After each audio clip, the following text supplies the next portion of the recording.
This is the debut video for Uncensored Sports featuring Ty the GOAT. Go follow him on YouTube and subscribe. Today is the NFL weekly picks, which we will be doing every week on Wednesday, and we'll be doing an NFL weekly review on Tuesdays. So got a lot of stuff planned for this channel, so stay tuned and let's get it. I'll be playing a game of Madden. Tyler's gonna be reading off the game, and I'll be picking and giving a little bit of preview background information on the matchup. So without further ado, Tyler, you start when you. Thank you. He's just getting the games together. It means a lot for you guys to comment, tell us what you think, tell us how you feel about each situation, each game, about what I said, if you feel differently, if you agree, if you disagree, obviously. So let's get it.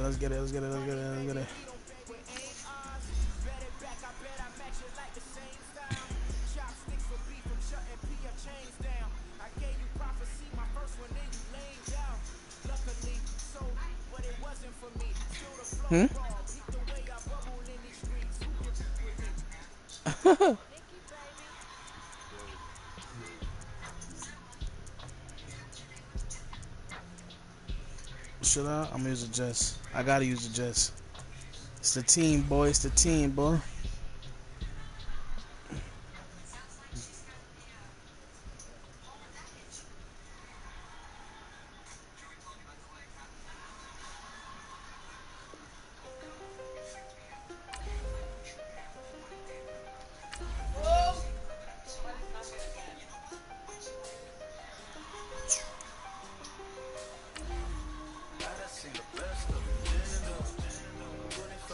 It's not letting me play a fucking Madden game. What's wrong with this shit? It's literally not letting me play.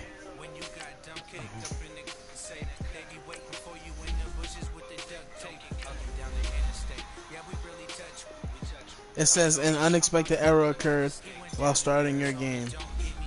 Is it because I'm streaming?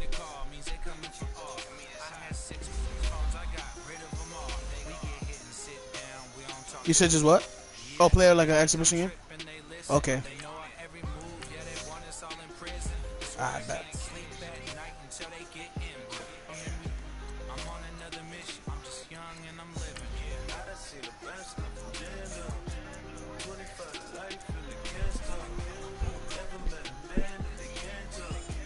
Well, for certain like games, like for the real important games, we'll ask Tyler's input, or he'll.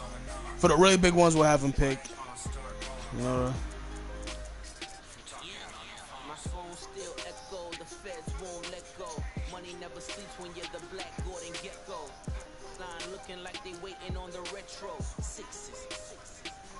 that's one of the better games on TV this week. And I feel like it's a Thursday night game, so both short weeks for both teams.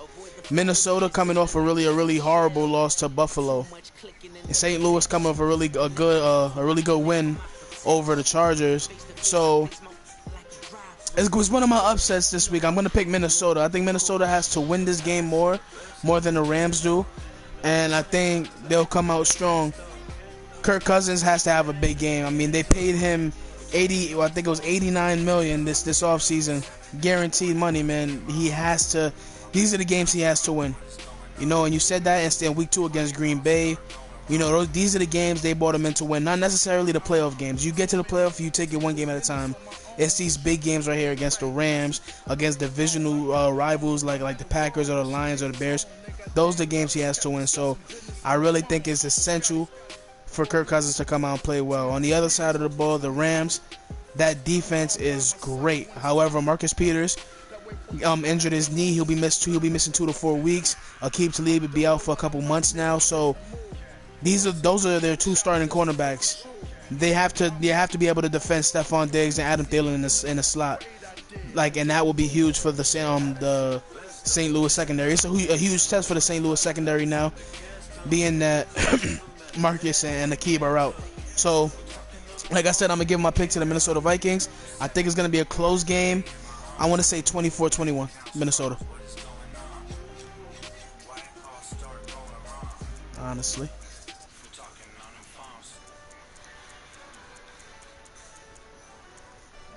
Really underrated game this week. A really underrated game. The Bengals versus the Falcons. The Falcons coming off a crushing loss to the Saints, where Drew Brees actually finessed this team last week in that fourth quarter, in overtime. I'm gonna go with. I'm gonna go with. I've been back and forth on this game. I'm gonna go with the Falcons. I think the Falcons got enough firepower on at the wide receiver position with Julio and Calvin Ridley and Mohamed Sanu. So I think they pull it off just because of the wide receiver core. I don't think Cincinnati's cornerbacks can match up with that wide receiver core. Running back wise, Devontae's out a couple weeks. I think Tevin Coleman, but still, that's just the blessing of having a good backup running back. Tevin Coleman could pick up that load. I do think that Andy Dalton and the Bengals and Marvin Lewis and that squad are having a good year. I just don't think it will last. I think the Steelers will end up coming back up in that division. So I'm gonna give this game to the Falcons. Defensively, they're a little depleted in the secondary, but however, I do think they'll generate enough pass rush to help the secondary out a little bit. I'm gonna go Atlanta in that game. Let's start this game up right here.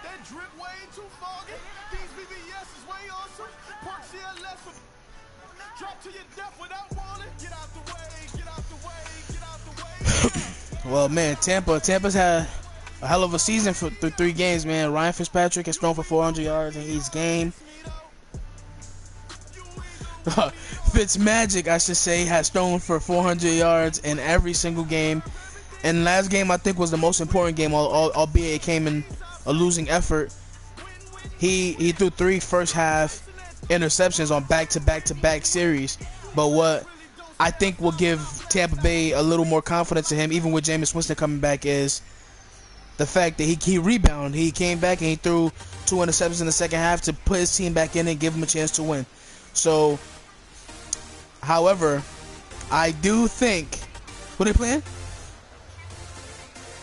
The Bears, right? That passing attack, that pass rushing attack of Khalil Mack and Roquan Smith, I think they'll get, yeah. Absolutely.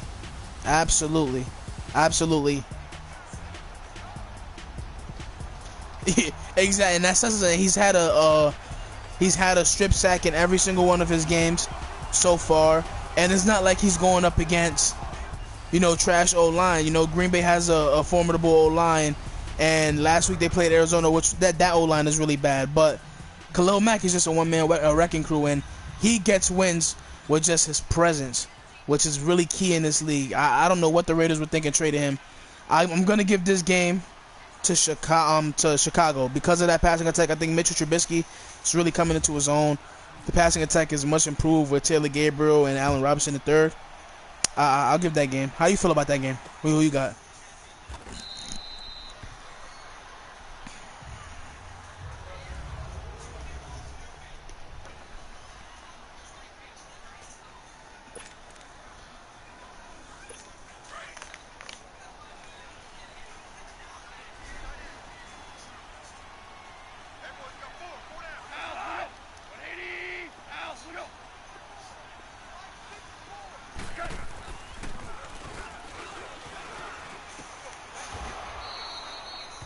I actually feel the same way. Yeah.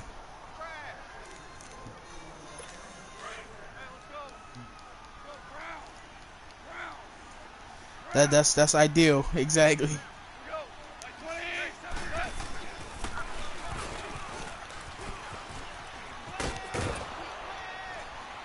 Exactly. Well, that should be an interesting one on Sunday. Who we got next on our slate?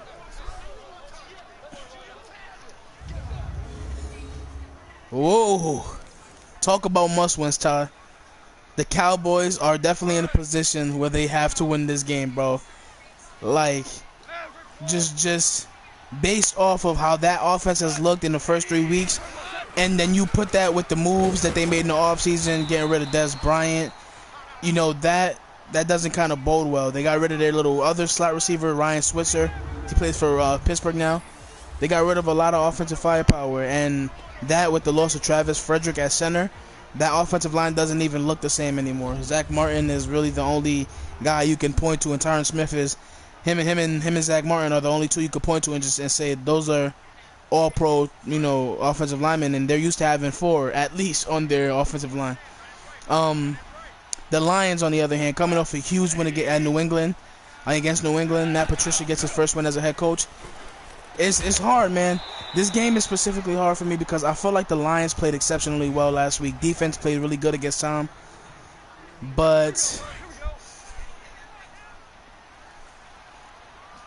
exactly. Exactly.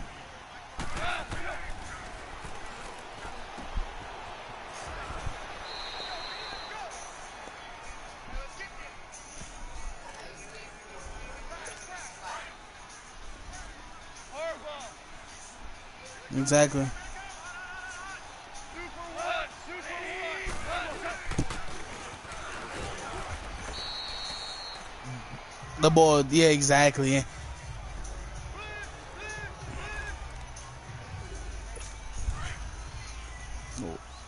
Exactly. And I think you pointed that out right. At that point, you said Zeke is the big hitter. He's the one that gets you your big plays. And it's essential for the Cowboys to get Zeke involved early this week, and early and often, really. He needs at least 15 carries in the first half, if you ask me. He needs the ball in his hands to be effective. You know what I'm saying? He needs the ball, whether it's out the backfield catching the ball, if he's running the ball, he needs the ball to be effective in this game. As for Dak Prescott, I think they need to start looking at more quicker throws, you know, more intermediate passes, because deep field, they're not taking any shots, but I doubt it will work with him because he looks like he hesitates too long in the pocket. I'm really falling off of Dak's bandwagon. I liked him as a quarterback prospect in that first year against the Cowboys. Even then, I thought they were getting rid of Tony Romo just a little bit too fast. Dak Prescott never had time to grow behind a veteran quarterback who's had success in the league. Tony Romo was injured that whole year, couldn't teach him really nothing. So, as much as I want to go Cowboys, my dad's team, I love rooting for the Cowboys. I root for the Cowboys as well. I'm gonna go with the Lions here. Riding that one game against New England, you get some confidence and you go into Jerry's world. I think Detroit gets this one on the road.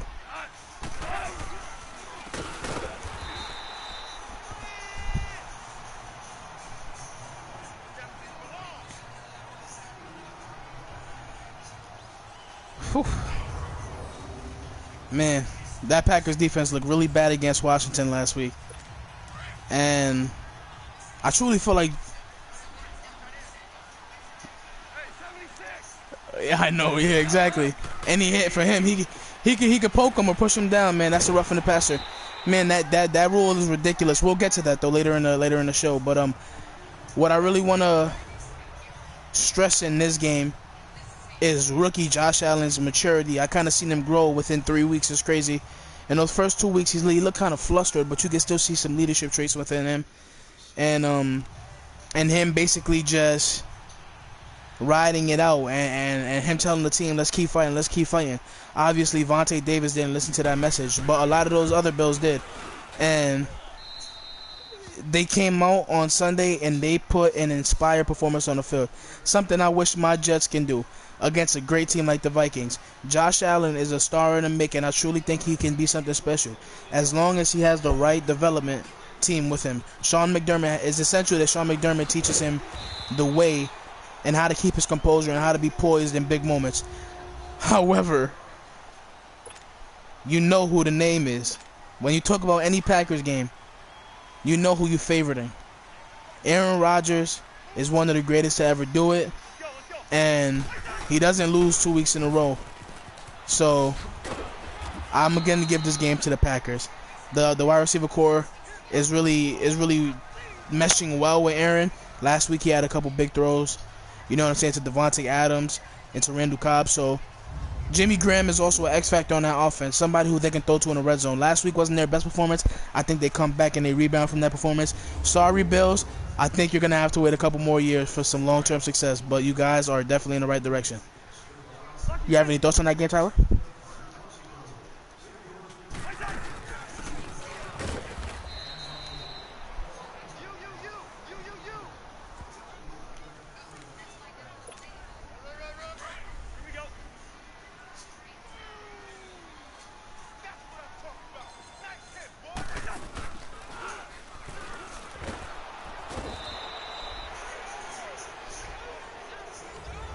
Right, exactly. Okay. Well, next game. Getting down to the good games here.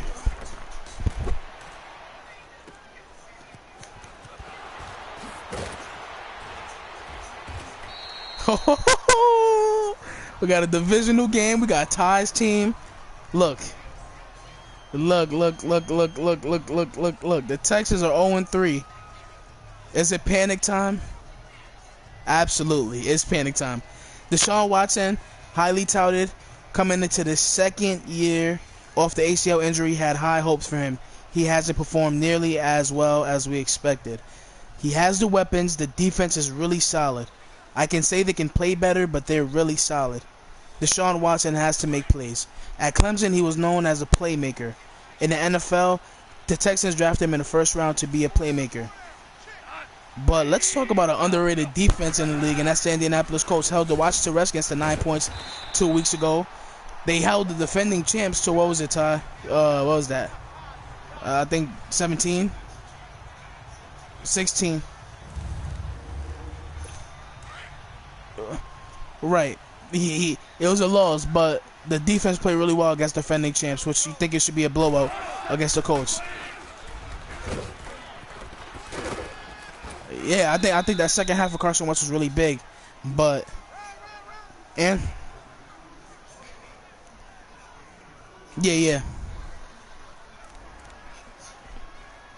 I know, and that's first game back, So, but Andrew Luck, man, Andrew Luck has looked himself. He's thrown for big yardage. He's been getting sacked a lot, taking a lot of damage.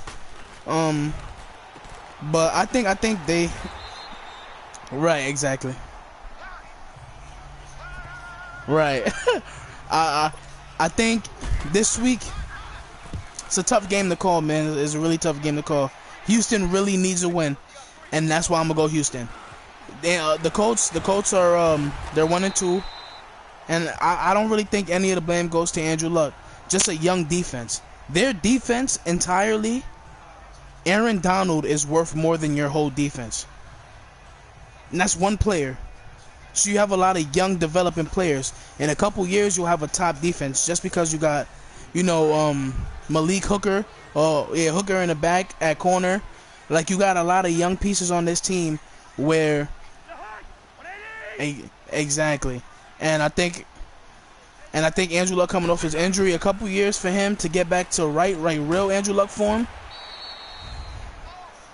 Yeah, it's been a while, and then he didn't just start. He just started throwing the ball not even 3 months ago, so it's really been crazy. It's a whole fucking, all that shit. Exactly, all that shit. So it's gonna be a tough recovery for him, but I do think the Colts get it together, and I think even this year, if you want to talk about short-term success, I think this year they go somewhere 6-10, 7-9. Not as bad as people think they're gonna be, but I think they're going to be better than most people expected. So I'm going to go with Houston here, but I love the Colts and their defense in that future. Next game. Well, that's your team. I want to hear your thoughts on your team. Nah, fuck that.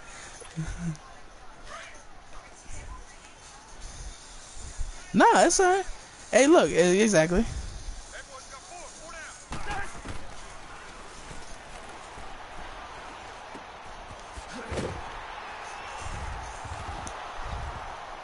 Oh, yeah. Yeah, all right. So that go ahead. Crazy. All right, well, all right now. Honesty's the best policy. Let's get to the next game.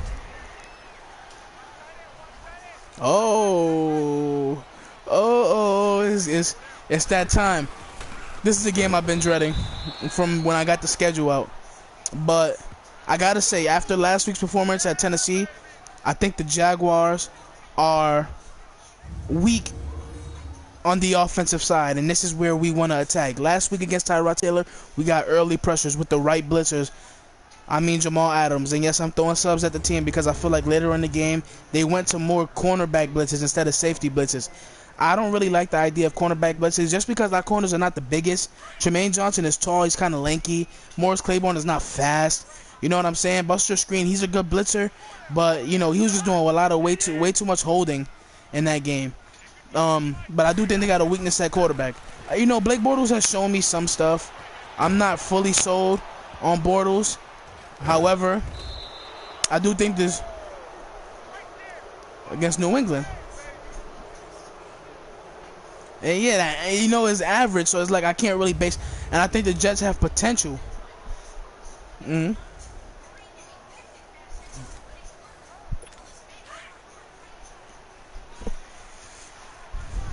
Yeah, right, exactly. You know, and players don't really match up how they used to. In New England, they used to have big-time players. You know what I'm saying? Willie McGinnis, Rodney Harrison, Teddy Bruschi, they used to have a whole plethora of great talent on the. And right now, I just don't see that talent. However, it's New England, it's Belichick. Belichick likes to, you know, he flipped that around, I believe. But I think the Jets defense has potential to be a good to great defense with a couple additions in a pass rushing game. I kind of feel like if we would have made that trade for Khalil Mack, we'll be 3-0 right now. No doubt. That's the kind of impact he puts as a player for a team. Yeah, man. Yeah, right. And that was kind of pathetic to me because it says that we blitzed as much as the first half and that second half against Baker. However, maybe we was playing less inspired. I want to say we were playing less hard because we wasn't. You know, I feel like Baker's not as fast as Tyrod. He doesn't elude the pocket as good as Tyrod, or as fast as him, I should say. But what Baker was doing a lot last week was getting rid of the ball quick. You know what I'm saying? In which man defense would have worked against, you know, quick throws rather than zone, because zone is just what it sounds like. There's a bunch of holes. Exactly. There's a bunch of holes within players. And now you got to be as fast as the ball. Which he was getting the ball out pretty fast. That was impressive. In this game, I'm a homer. So I'm going to pick the Jets. Sam Darnold is going to come out and play a really great game. I believe in that kid. He's shown me a lot. And based off that 6-3 defeat to the Tennessee Titans, who are, to me, a very overrated team, I want to say the Jets can come out and put up more points on that Jacksonville defense, albeit how great it is. And I'm going to give the Jets a victory. In this one, I have to say the score. I think the Jets have a point to prove. I'm going to put it 30-10, the New York Jets. I'm calling my shot.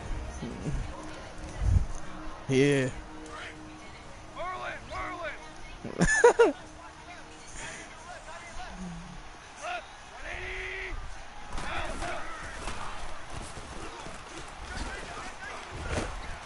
Look, bro. Fuck the chit chat. The Dolphins are hot fucking garbage, bro. They're hot garbage. They're playing out of their mind right now, bro. They're playing hard. Adam Gase has them playing hard, but it's not gonna last. Ryan Tannehill is not a reliable quarterback. Simple as that. I love their running back core. I love Albert Wilson as a receiver. He's been fast since KC. I love Kenny Stills.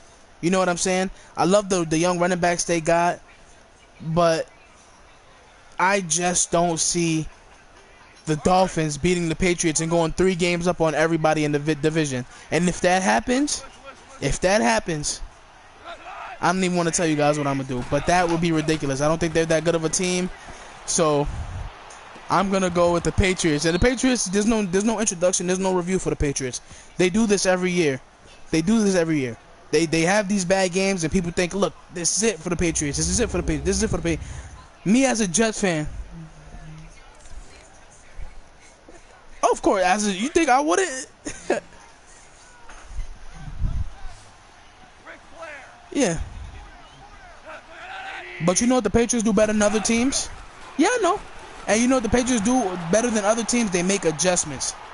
And that's key, bro. For real, that's key. in football, making adjustments. I'm making his player block him and shit. Look, that's key. Making adjustments. Making adjustments when it matters the most. You're 1-2. Your team is on the brink of 1-3 and being down 3 games in the division. But Belichick has a mindset. Tom Brady has a mindset. You know, you've been hearing things lately of a rift between Belichick and Brady. The one thing that they care about the most is football. I truly do think that the Patriots come out and not only win the game, but I think they dominate the Dolphins at home, bring them back down to earth. Ryan Tannehill will be showed how garbage he is, and I think that's what will happen. Screw the Dolphins. Our next game.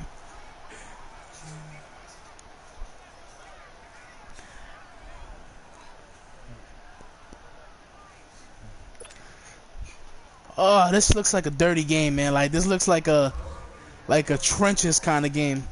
And I think that's where Tennessee is at its best. When the game comes down to defensive line, offensive line, blocking, sure tackling, I think that's when Tennessee's at its best. As you can see, they won a 6-3 game against the best defense, or if not top 2 defense in the league. And after that Minnesota performance against Buffalo, I'm going to say the best defense. All right? Like, they play hard. You understand what I'm saying? They play hard.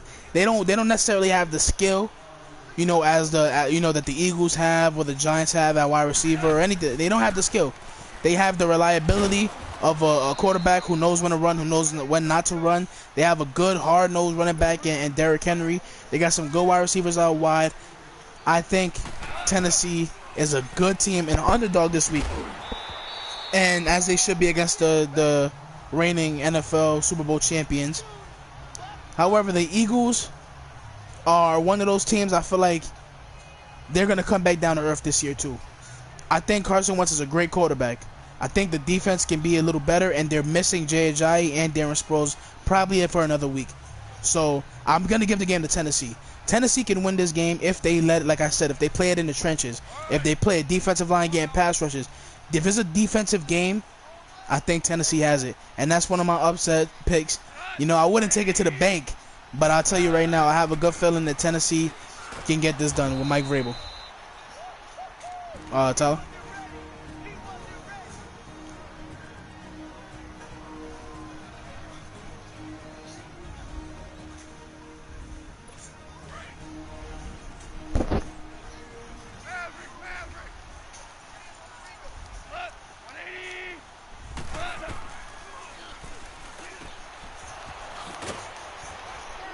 Yeah.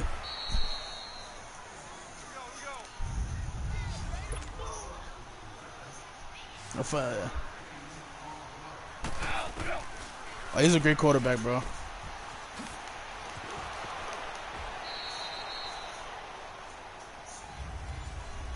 Yeah, who's this guy, man? His story is good, man. He got a great story. Comes from a Division I school, but a FCS school, North Dakota State. They're the best FCS school out there. Wasn't highly touted out of high school, obviously, and North Dakota State offered him a scholarship, and he made the most out of it. He became the second round pick. I love Carson Wentz. I love his story, and not saying that I want him to lose long term, but this week against that Titans defense, while Phil's played tough with Jarrell Casey, man in that front, I think Tennessee comes out with the win. But kudos to Carson Wentz for just coming back on the field. It's never easy to come back and rehab the injury. It's never easy to do that. So kudos to him and everybody who's done it. So I'm gonna go with the Tennessee Titans.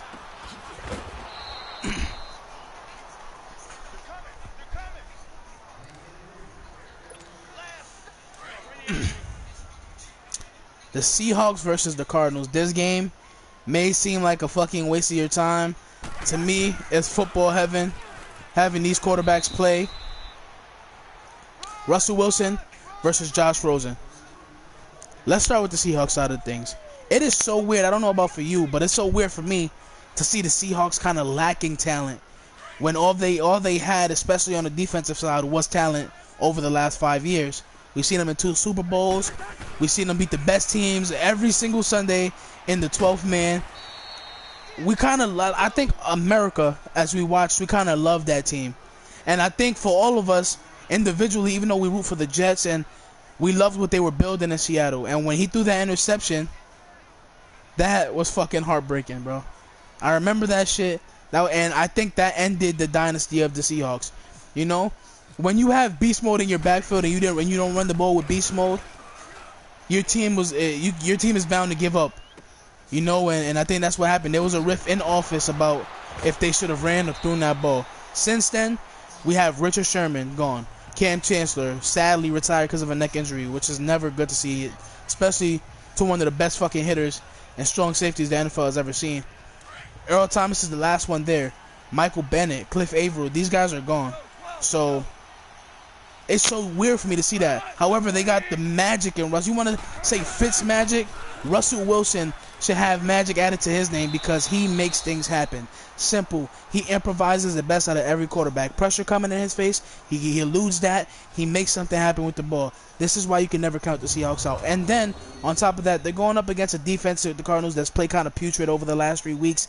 They've played horrible, really.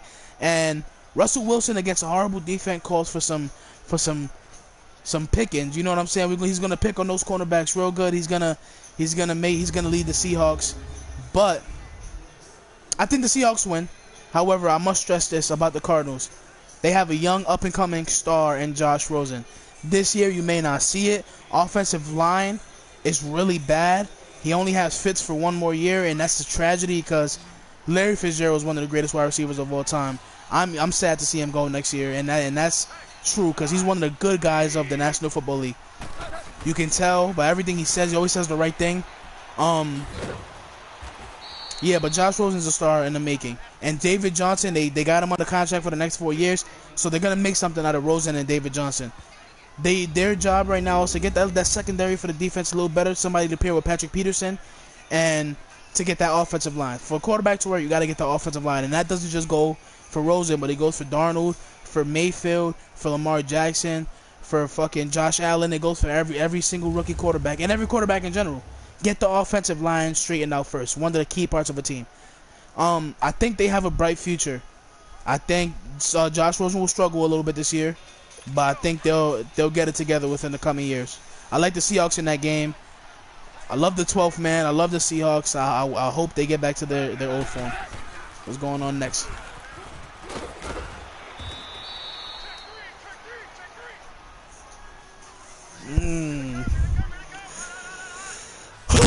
Alright, man. This one's hard for me to talk about. Baker Mayfield's career started... How would you put it, Ty? I want you to come up with a word, because if I come up with a word, it's going to be really mean.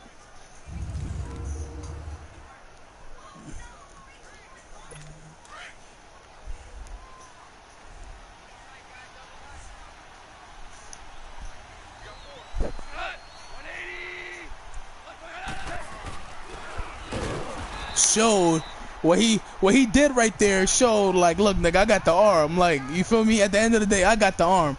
Like, I'm about to come out here and prove that shit to y'all.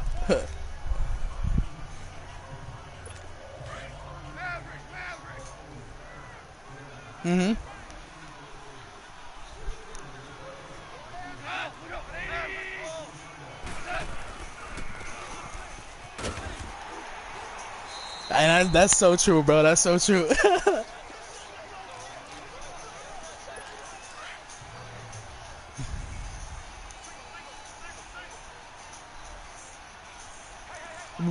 I like your analysis. He came out. He wanted to prove to the critics of him being a #1 pick that he can throw the ball. And bro, did he prove it? And sad to say, it was against my defense. I think he threw a back shoulder pass to Jarvis Landry that got him into the red zone. You know, and I look at that pass, bro. I looked at it and I'm like, whoa, that's an NFL throw, bro. And a little bit of me doubted that Baker can be this good in the NFL level, because I just didn't see the offense he ran at Oklahoma as a fit with the Browns. As a fit with the Browns. So, but he's, dude, you know, it's a small sample size. It was only a half a game. But in that half a game, he showed me a lot. His arm talent is there. If he can keep making anticipation throws, which is very key. You don't see a lot of rookie quarterbacks doing that so often. Anticipatory throws. Throw your receiver open. Throw it in front of him. Let him go get the ball. Baker did that last week, and it's not like he has a bad wide receiver core. He has Jarvis Landry, one of the league's best. You know what I'm saying? He has Antonio Callaway, one of the league's fastest.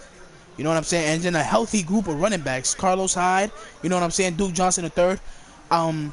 That team can be dangerous. But John Gruden, that's my guy. I know how much he knows about football. I've studied him since a little kid. He's really taught me a lot about football, you know, indirectly. And that's one of my idols in terms of football knowledge and just the game of football. Me wanting to be a quarterback when I was younger, coming up and learning everything about the position. John Gruden is that guy. And I think Derek Carr is going against a tough pass rush. But I think John Gruden and the Oakland Raiders find a way to pull this one out. Amari Cooper goes off for a big game, and Marshawn, I'm gonna say he gets the touchdown in. So I got the Raiders over the Browns that game. Baker has a iffy first start. I think he throws an interception, a pair of touchdowns, but I think they lose.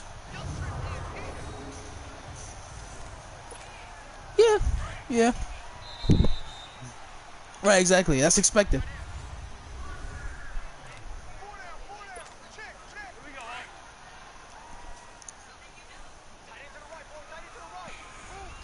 Whoa.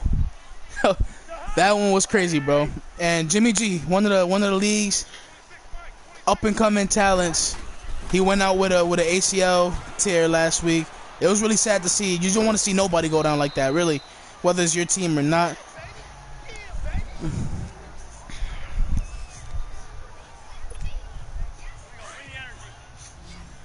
Look, when you're a football player and when you want to win the game, there's certain instincts that kick in. You know, he's trying to make the most happen for his team. Against that Chiefs team, dude, they were getting outplayed the whole game. He's just trying to make the most happen. Oh wow, he's just trying to make the most happen for his team. So, I don't blame him for doing that. Do I want my quarterback, who I just gave $100 million to run out the pocket against a fucking relentless defense? No, I don't want that. You know, nobody wants that. But as a player, yeah.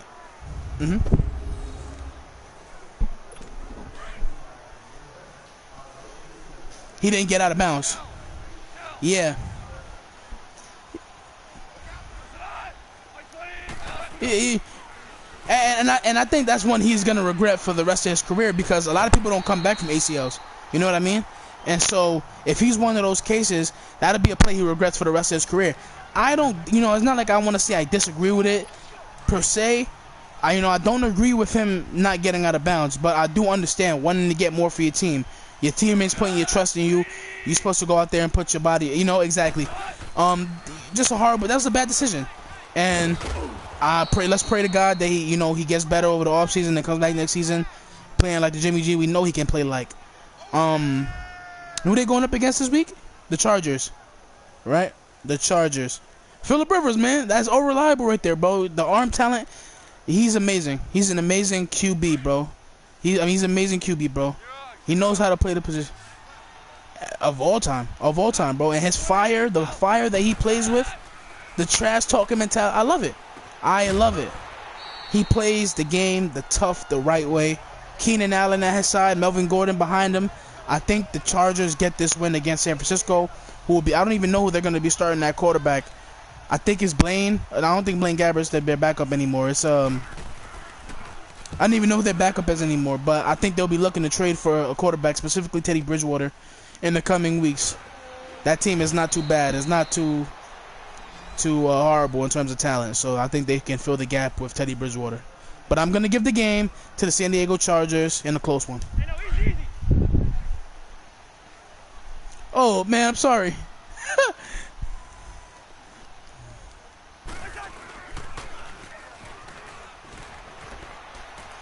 The Saints and the Giants. Whoa. This game is going to be high scoring. I guarantee you it. No defense. And the Saints got a pretty decent defenses, but the matchup I'm looking at right here is wide receiver core. Michael Thomas on the Saints side, he's been the most consistent receiver. I read an article about him today on Bleacher Report. This guy is so level-headed. It's the kind of guy you love to see succeed. He's been so consistent over the last 3 years since he's been drafted, really. And A lot of people don't know this, but he was highly touted out of high school, and he showed little work in his freshman year at Ohio State. That they redshirted him, and that right there to where he's at right now shows a lot. He worked his butt off. He could have transferred from Ohio State.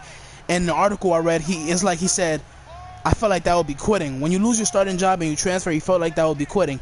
I respect that mentality so much. That's why he's one of the best in the league right now, because he doesn't quit. He has a hard working mentality. On the other side, we have somebody who cares about the fame a little more, cares about the attention a little more. You understand what I'm saying? But Odell, probably the most talented wide receiver in the league. On the slant, have you seen anybody do more damage than him on slant routes? It's impossible to realize that, how fast he is when the ball gets in his hands. His yards after catch is ridiculous since year one in the league. His yards after catch has been crazy. Eli has to play better. Go ahead. Yep, I was just about to get to that. Yep.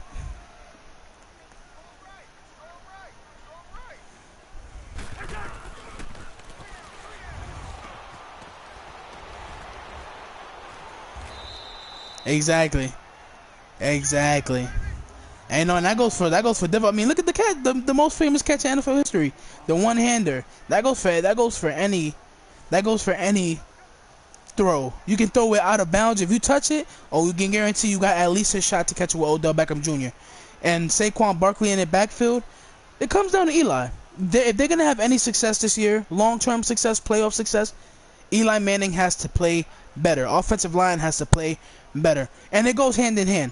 Look, Eli has to get the ball out faster when they actually do give him protection, but they have to give him protection a little more consistently. You understand what I'm saying? So in this game, it's really tough.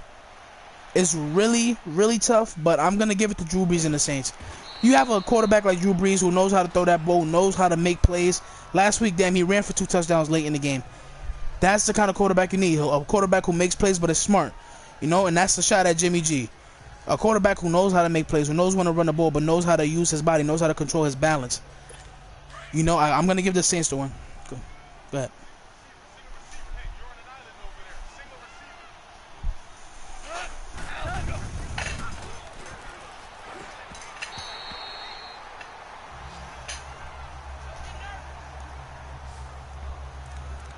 Yeah.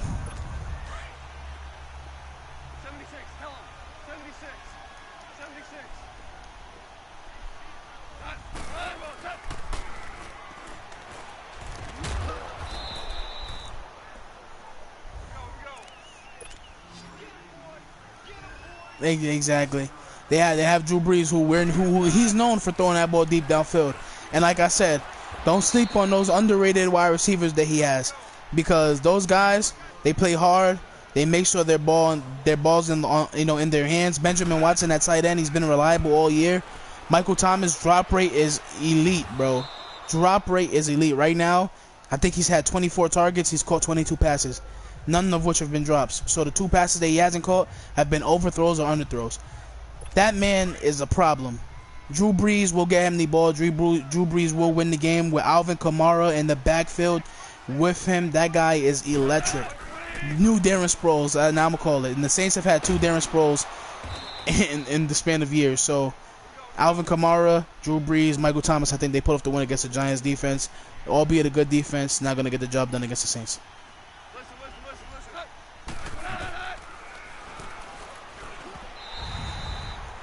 Ravens and Steelers. Divisional game. I think this one is probably the easiest game I had to pick. The Ravens are a good team. They're not a great team. They're right where that average point is at. The Steelers have potential to be a great team. Le'Veon Bell, if he was included in this picture, they'll be a great team. They'll have more wins than you see right now. They're 1-1-1. They'll be definitely 2-1 at least. So I'm gonna give it to the Steelers.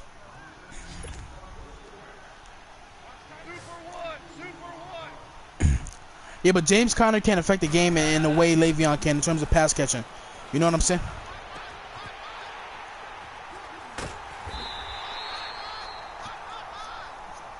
Exactly.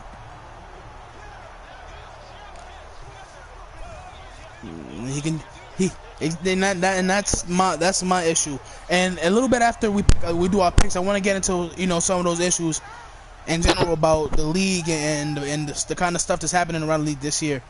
But I kind of feel like Pittsburgh is gonna win this game easily.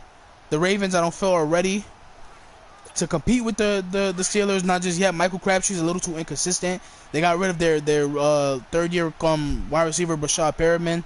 You know, running back, they're solid with Alex Collins. I remember watching him at Arkansas. I pretty much liked him since I seen him in his first game. I think it was against Texas A&M. But I think the Steelers get this one done pretty handily. Big Ben, Antonio Brown, and James Conner. You know, all the talk goes on about Le'Veon Bell. Le'Veon Bell, you know, he's missed. He is missed because he poses a different threat than James Conner does. But no credit should be taken away from the second-year player. James Conner, who's battled cancer, who's been through bigger fights in his career than the fights he's gone through in football, has played exceptionally well for that Steelers offense, and they should be blessed if they have a running back like him who can carry the load when Le'Veon is gone. I think the Steelers get it done on Sunday night.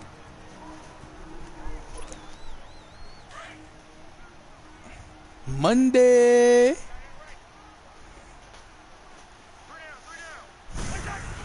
Oh. I mean, hey, I don't like jumping on bandwagons. You know, I never really been the type. But Patrick Mahomes is the real deal, bro. I don't know if you've seen this guy or not, but he's the real deal, bro. And when it comes down to him, you want to say one thing: ball velocity. He throws the ball really fast, really far, and really accurate on the run. And that's important because the kind of receivers that he has, Tyreek Hill, these are fast guys. Kareem Hunt at the backfield as the running back, Chris Conley. These guys are really fast, bro. And I mean fast to the point where you can't ask for a better match at quarterback. Patrick Mahomes gets these guys the ball in timely fashion. Travis Kelce, one of the best tight ends in the league, he knows how to catch the ball. Patrick Mahomes has a lot of weapons, but the credit, the early success credit, I give to him. He sat a year behind Alex Smith. He waited for his spot. He waited and waited for his spot, and he finally got it. And after that long year of learning and that strenuous process of being a rookie quarterback, backing up a veteran, and Alex Smith was a great veteran to him, I think he's learned how to play the game, how to keep his composure, how to be poised, and really the mental aspect of football. He always had the talented part. The mental aspect he's learned. Patrick Mahomes will go up in Denver and beat Case Keenum in that Broncos offense and Von Miller and Bradley Chubb in that Broncos defense.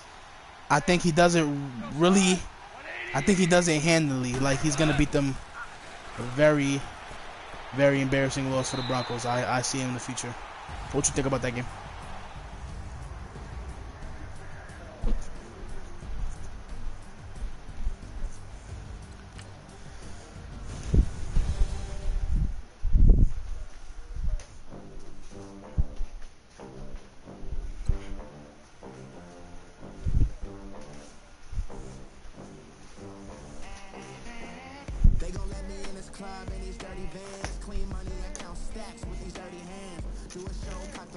Exactly.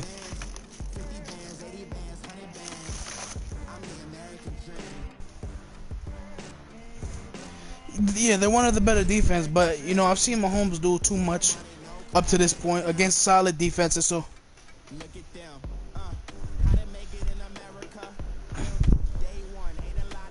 he's gonna get the ball. He can get the ball anywhere around the field, and that's the arm strength that he poses, like, and that's really the threat. Like, you blitz him, you try to put him, you know, make him throw off his back foot. He has the ability to throw 40, 50 yards off his back foot. That's so crazy. And then the routes that he can throw with crazy, you know, exactly. And then the receivers, he got a very short-handed. Like, Tyreek Hill is the most underrated player in the league, bar none. He doesn't get enough credit for what he does. Return game, he's probably one of the best since Devin Hester. And Devin, you know how Devin Hester went. Devin Hester went crazy, bro. He went real crazy. So I really like Mahomes. I think he's gonna be special. So I mean, everybody, that's our NFL picks. We'll be doing this weekly, every week. And like I said, me and Ty the Go on YouTube. Make sure you subscribe. I can't stress that enough. Great content creator, and we just getting started with this. Like, this is week one. You know what I mean? Like, for us, this is week one. This is just a trial. We're trying to get things better and more professional. But as time goes on, we are great sports minds. Me and him, we love sports. You know, maybe we're you know, exactly. Go ahead. Go ahead. Oh man, can't wait, bro. That Ty is the basketball expert, and I know a little bit about basketball, like he knows a little bit about football. But you can expect great debate from us. You can expect great conversation, and if you want to join in the conversation, come to our channel and you subscribe and you comment, and we will entertain that. That's what we ask for. We ask for your opinions, whether you disagree or you agree with us. And after every NFL weekly pick, right, exactly. And after every NFL weekly pick, we like to talk about the important topics that came out throughout the day or throughout the week that is bothering me. I'll pick one, and Tyler, you pick one that really is bothering you, or something that you didn't like, or something you feel strongly about. For me, we're gonna go back to earlier in the show when you brought up Clay Matthews. The NFL has implemented a quarterback safety rule. That's what I like to call it, where you can't drop your whole body weight on a quarterback. You can't hit him below the legs. And I want to stress this to the NFL. If they will ever hear this, the rule is bad for the game. I understand player safety, and that's essential in the NFL. But the quarterback position is, with all the rules that are in now, the quarterback position is still the most protected position in the game. You understand what I'm saying? Like, without these rules. But when you put these rules, you give little room for the defensive player to go in and tackle the quarterback. Just last week, one of the Dolphins players tore his ACL trying to stop from hitting the quarterback. You know, it's gonna be a, you know.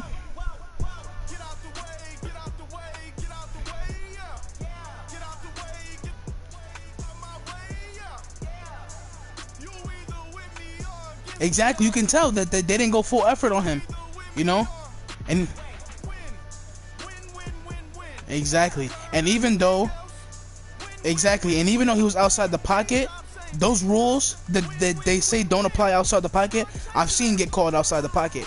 You know what I mean? And you can't. And I've seen defensive players. I don't want to say that this is only coming at the offensive side. I've seen defensive players take advantage of the sliding rule for quarterbacks. Cam Newton has been the recipient of a lot of those big hits from these players. It's not right. But I stress to the NFL, if you want the fans to remain the same, if you want everybody to keep watching quality football, you have to allow the quarterback to get hit in some type of way. Not the worst kind of way, just a way where it works for the defense and it's okay for the quarterback. Tyler, is there anything you want to talk about from the NBA? I kind of think I know what you want to talk about. Big news for the mic. Okay.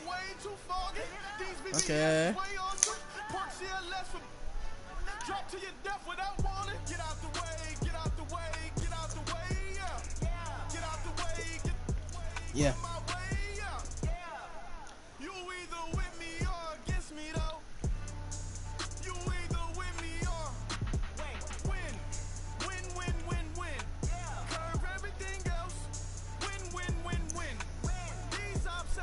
Me.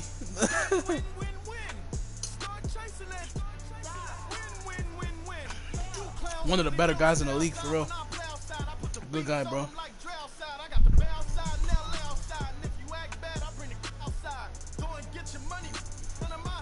Man, D-Wade gets a pass. It's D-Wade.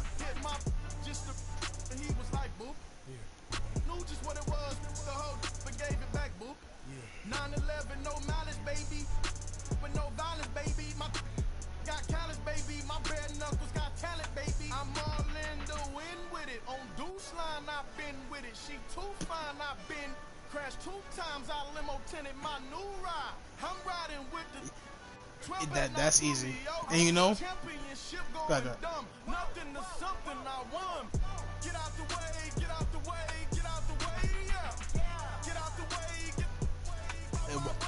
I was just gonna say that. It's important. Not for this year though. It's important for next year. Next year is a year where D-Wade is leaving, and that's been your franchise piece. Although he's left to the Bulls and he's went to the Cavs for a short period, he found his way back to Miami. He's been your franchise piece for the last Oh, since '03 to now, man, that's 15 years, 16 years. So who better to go to than kind of not a D Wade mimic, you know, plays a little better defense than D Wade, but kind of a D Wade kind of personality, a fun guy who cares about the community, but knows how to ball. One of the best two-way players in the league. He knows how to ball. He's a star in this league. If Miami can flip that into another franchise player this year, that will be key. You know, I stress for Miami, don't make this trade for the present, make it for the future. And they're gonna see some success in the present. Like they'll probably make, you know, with Jimmy Butler and everybody playing up to potential, barring they don't have to give up too much. I think they make it to the playoffs, and I think they can make it to the second or third round, depending on how hard they play and how healthy they are, and how healthy D Wade can stay throughout the year. Because I think he can still make an impact.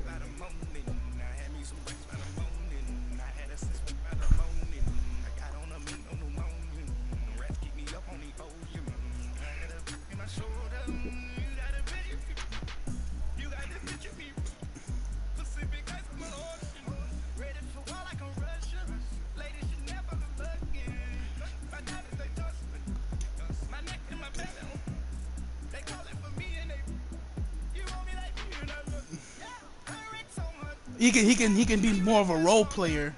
Exactly, he can be more of a role player instead of having to. He's too old to pick up the bulk of the offense and have to do it himself. He's too old for that.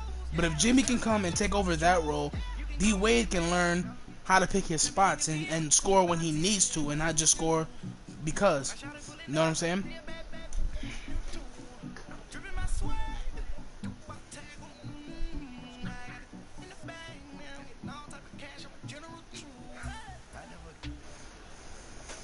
Mm-hmm.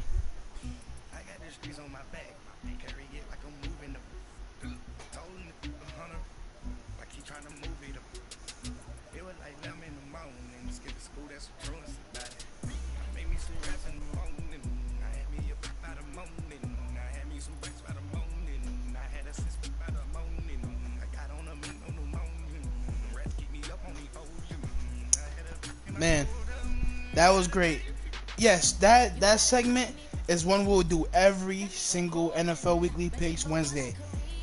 We have strong opinions about sports just like all of you guys. I want to end this show right here specifically in baseball, something Tyler doesn't really know about. This is a message. This is a message to the Yankees. I'm a lifelong Yankee fan. The playoffs start in a week.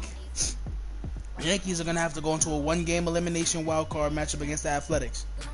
Win. Alright? Nothing else. The show is about to be over. I just need to tell you, win. Because if you lose, I'll go crazy. Boston is not better than us. We'll get that done. To the audience who see it now or who see it later, me and Tyler are following the dream, and I advise every one of you guys to do the same. We want to make it, and we want our word to be heard. We want to hear your word too. If you see this on YouTube, you like it, you watch it throughout, show us that you support it. Show us that you care about the sports. I want to thank you guys for tuning in. Me and Ty the GOAT. Well, Ty, want to say something?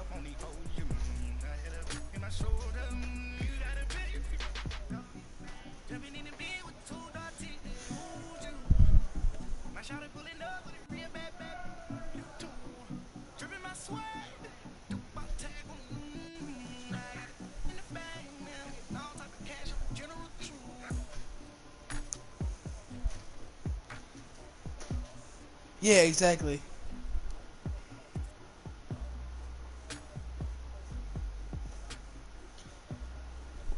Oh, definitely.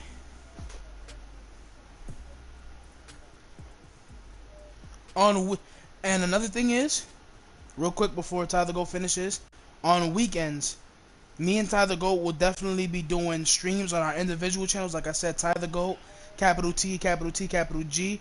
Subscribe to his channel. He'll put it in the description. And Novocaine Gaming, I'll put it in the description. Subscribe to those channels. We stream 2K, Fortnite. We stream games, and that's when you can see us at our funniest stage and where we goof around a little bit more, get to know Brett and Tyler a little bit more. We're just two guys chasing our dream. Ty, you have anything else to add?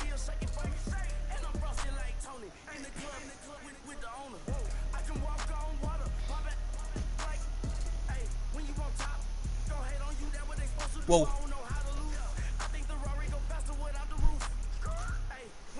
Like we're not experts per se. We love sports. We've been watching them since little kids.